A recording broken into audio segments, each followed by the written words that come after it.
여러분 안녕하십니까? 광주 MBC 뉴스데스크입니다. 기후 위기와 에너지 문제를 해결하기 위해 마을 단위로 거점 공간을 조성하는 광주형 탄소 중립 모델이 있습니다. 바로 에너지 전환 마을인데요. 주민들이 직접 참여한다는 점에서 의미가 있지만 광주시 재정 지원이 곧 끝나는 곳들이 있어서 지속 가능할지가 의문입니다. 임지은 기자가 취재했습니다. 라벨이 깔끔히 정리된 투명 페트병과 깨끗하게 씻은 폐우유값이 차곡히 쌓여 있는 이곳. 광주 남구 사직동에 위치한 에너지 전환 마을입니다.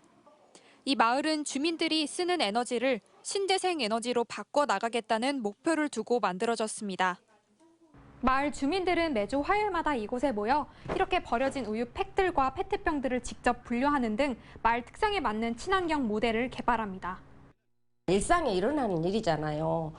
솔선수범해서 주민과 함께 열심히 해볼 생각입니다. 지난 2021년부터 시작된 에너지 전환 마을 사업은 전국에서 광주시가 처음 시도하는 정책으로 정부 계획보다 5년 빠른 2045년까지 탄소 중립을 달성하겠다는 광주시 계획과 맞닿아 있습니다.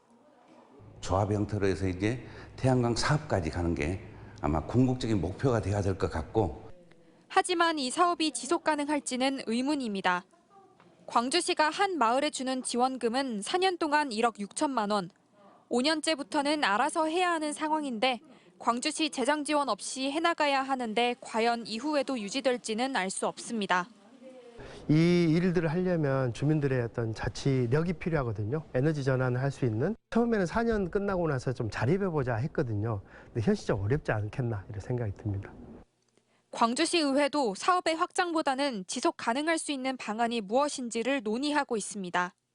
성과가 없이 되다 보면 이게 흐지부지 되는 경우들이 허다하지 않겠습니까? 그 힘을 기를 수 있을 동안을 계속적으로 지속적으로 지원하는 정책의 추진이 필요한 거죠. 에너지 전환 마을 중에서는 당장 내년부터 광주시 재정 지원이 끝나는 곳이 있는 만큼 지금부터라도 성과를 분석해 정책 방향을 점검하는 게 필요합니다. MBC 뉴스 임지은입니다.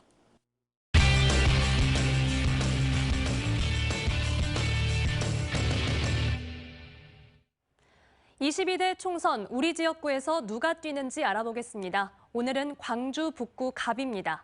조우섭의 현역 프리미엄을 뛰어넘을 도전자 5명이 출사표를 던졌습니다. 보도에 주현정 기자입니다.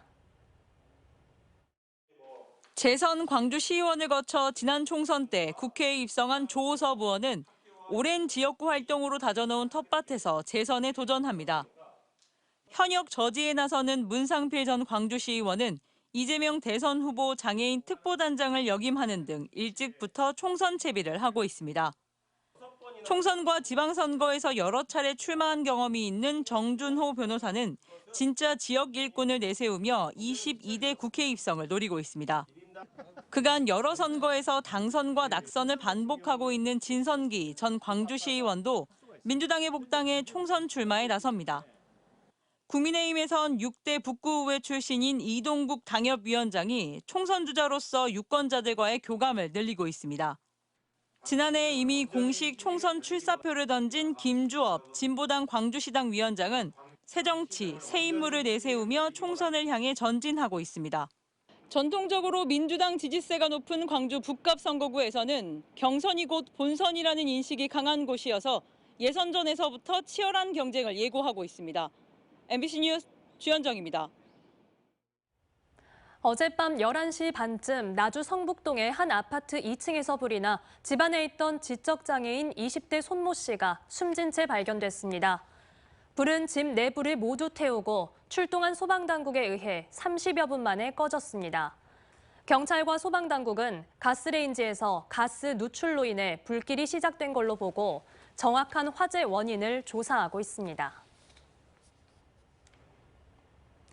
오는 13일 전남에서 열리는 제104회 전국체전을 앞두고 강화도 만이산에서 공식 성화가 채화됐습니다.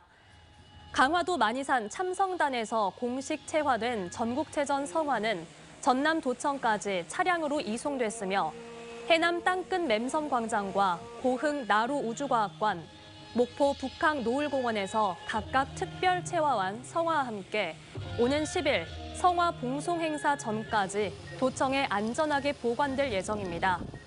15년 만에 전남에서 열리는 이번 전국체전은 오는 13일부터 19일까지 도내 22개 시군 70개 경기장에서 49개 종목으로 분산 개최되고 이어서 제43회 전국 장애인체전도 다음 달인 11월 3일부터 8일까지 열립니다. 광주 지역 중고등학교에 교복을 납품하던 판매 대리점들이 담합 행위로 행정처분을 받게 됐습니다.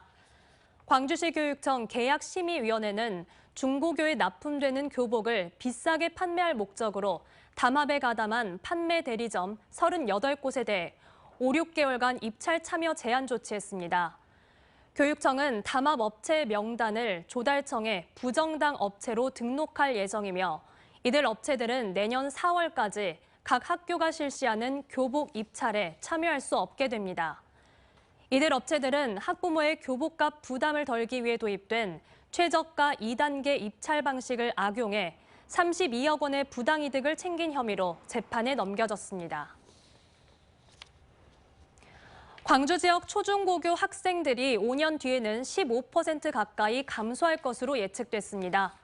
광주시 교육청에 따르면 저출산 등의 영향으로 올해 16만 6,200여 명인 초중고 학생 수가 2028년에는 14.6% 줄어들 걸로 예측됐습니다. 언제 어디서나 내 손 안의 뉴스. 광주 MBC 뉴스 유튜브 구독으로 함께하세요.